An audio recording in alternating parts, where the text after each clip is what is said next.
All right, this experiment is for stress analysis. That's the title of the experiment, and it is for analyzing the strain state of a loaded arch.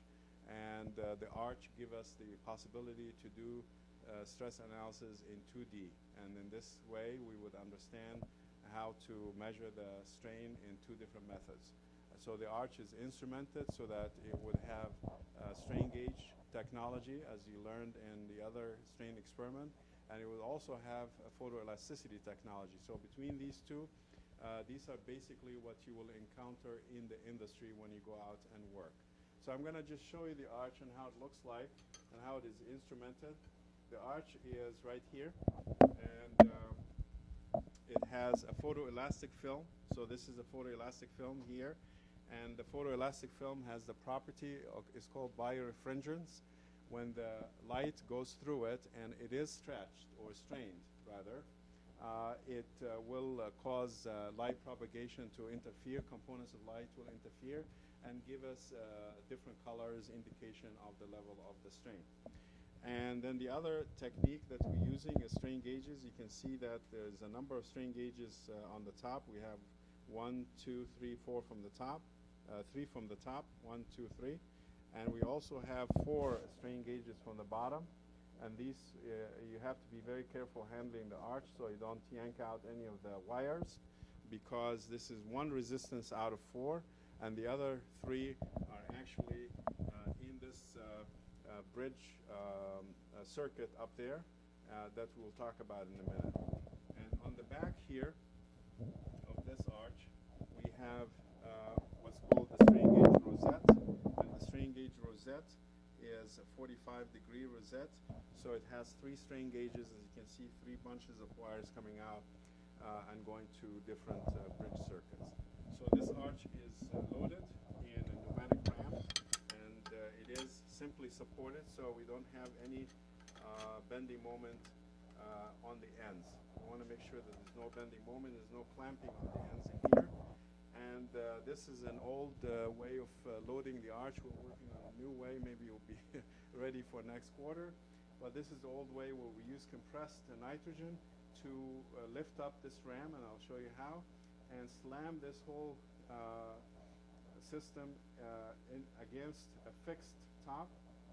So you have point contact. You can see point contact, and that will give compression, and the arch is going to deform by compression, and therefore the strain gauges on the bottom, like the ones that are marked, like you can see there's a mark in here, this underneath there's a strain gauge, and another mark, another mark, another mark. These ones on the bottom will be undergoing expansion, and these ones on the top will be undergoing compression, and you will be able to do that. So the experiment is 2 parts. One part is to use strain gauges, so I'm going to go through the strain gauge first. And then once you're done with the strain gauges, then you're going to do the photoelasticity. But first, let's talk about how you load up the arch. The loading system is a very simple, same ancient loading system that you used in the past. And it starts with highly compressed nitrogen gas right here. And we have a pressure reducer right there. So from we have now to be careful. You can see that I had to be careful here, which is good that you saw that. First is that I want to make sure that the load control valve is fully open so that I don't have any nitrogen gas loading up the ram. So I should have done that.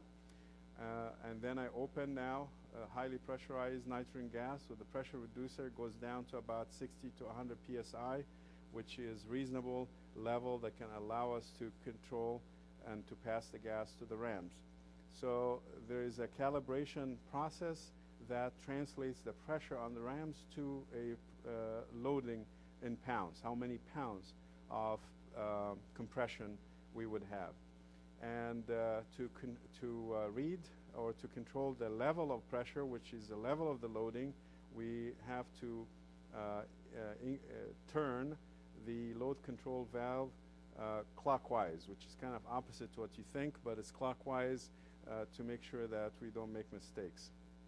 So if it's clockwise, you can see that you have to push it for quite a distance, and At some point now, then the pressure is going to be increasing. Maybe I have to open yeah.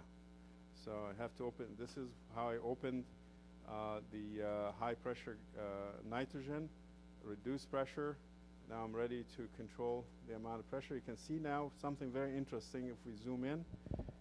As I'm going to increase or increase the flow area, just increasing the flow area, then the load is going to increase.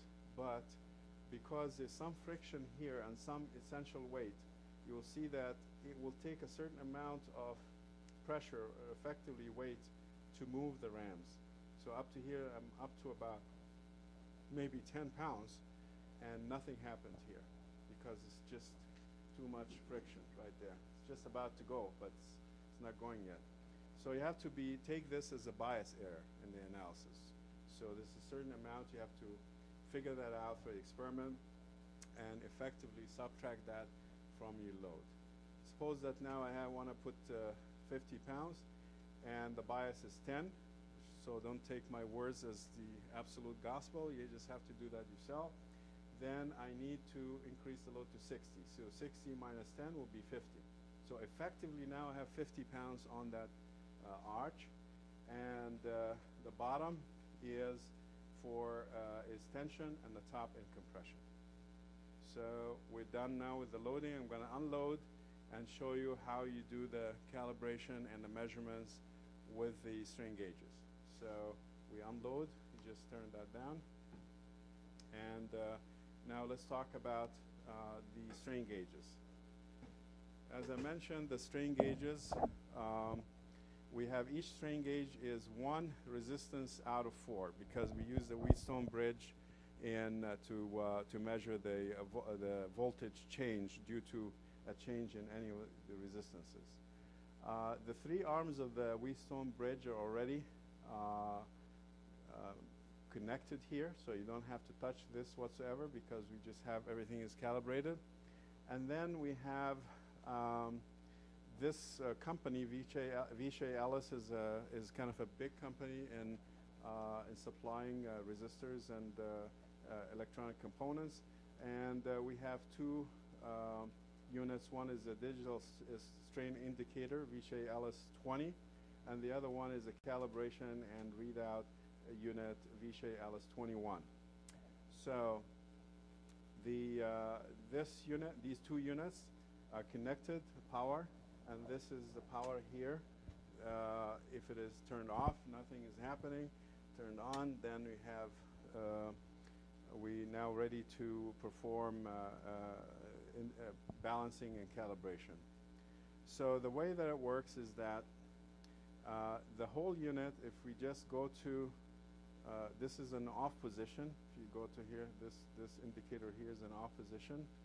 Then if I turn it to 0, then all of the 10 circuits that I mentioned, which coming from the connections to the various strain gauges, are going through additional resistors here, and these additional resistors are to calibrate and give us the right relationship between the strain and the voltage that we measure.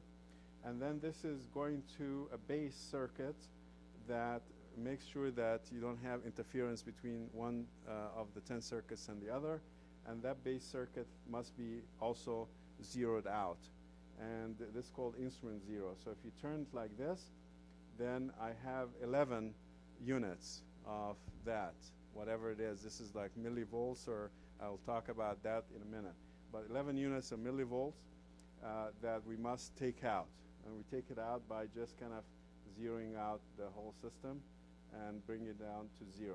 So now the entire set of 10 and the base circuit are at 0 level. Now I have 2 additional marks in here that I'm going to use. One is a read, which allow me to read the strain in micro strain directly. because I have converted. There's a conversion factor, the strain gauge factor that gives me conversion from millivolts to microstrain. So if you have it on read, then you'll be reading here in microstrain. But to allow us to make the conversion, there is actually a calibration number that converts the strain gauge factor times the millivolt times that calibration number, gives us directly reading in microstrain. This calibration number is stored right here. If you look inside this drawer, it tells you that strain gauge number 0, you have to have a calibration number of 951. And strain gauge number 1, you have to have 951, and so on. If you go down the list, you have strain gauge number 7, it's 943, 73. Strain gauge 8 is 973. 9 is 973. In other words, you just look up the calibration number provided by the manufacturer and make sure that each one is calibrated properly. So now, selection of the strain gauge. We have to use the Vishay Alice 21 here, and the Vishay Alice 21, it has a selector that selects the circuit. So selector 0, 1, 2, 3, 4, 5, 6, 7, 8, 9, and then these are 9 circuits. So 0, so be 10 circuits. So 0 is number 1. Okay, so this 0 here is the first strain gauge. So this strain gauge here is number 0. And then select 1 would be this strain gauge. 2, 3, 4, 5, 6, and then 7, 8, and 9 are in the back on the rosette.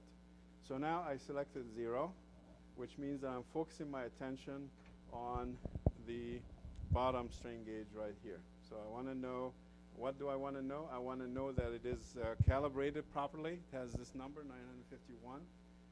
And it also reads 0 when it's unstrained.